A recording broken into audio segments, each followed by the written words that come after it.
Hey guys, Chris here. Just had a technical difficulty with Nova a little bit ago, so I thought I'd make a video and share with you guys because this might happen to you, who knows. So was out running some errands earlier, drove up to this place, it was just fine. I was talking to someone for a while, went to leave, and the car like started, kind of had to crank a little bit to start, and then it ran kind of weird, like it was idling high.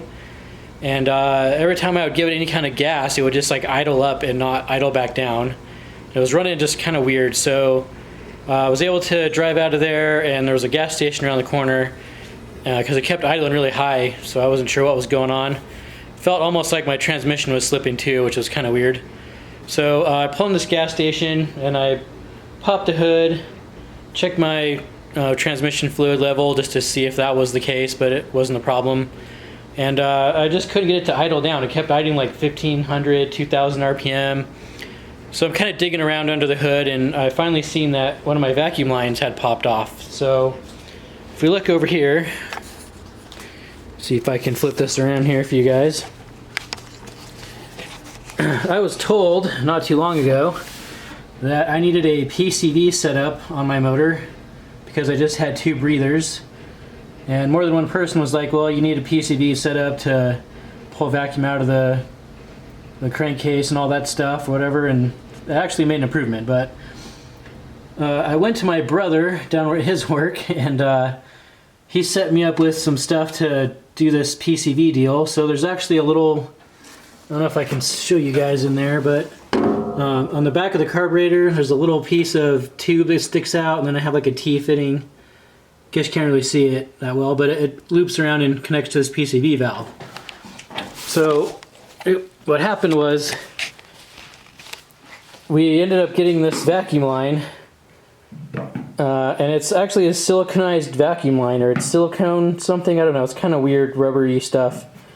But if you can tell, it got hot, and it's like it swelled up, like expanded in size and got all melty and stuff.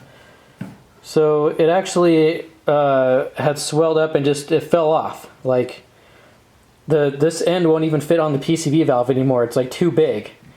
And the part on the T-fitting back here, I don't know if you can see it from this side or not, but the T-fitting had fallen off the carburetor too. So the whole thing just came apart, and I had basically a huge vacuum leak. So I was able to kind of botch it back together and get down the road to an O'Reilly store that was just down there, but ended up replacing it all with this, which is like some kind of fuel line, I don't know.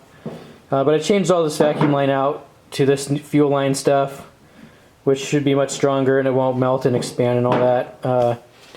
But actually the car runs better now, like it's idles smoother, it's kind of quieter, has a little bit better throttle response. So I think, you know, this might have been causing an issue for a little while now, and I just didn't notice it before because it hadn't fully failed yet, but today it did. So got that back together and all good. So I guess just pay attention to, you know, what kind of hose you're buying, and so you don't have an issue like I did. Anyway, so catch you guys later.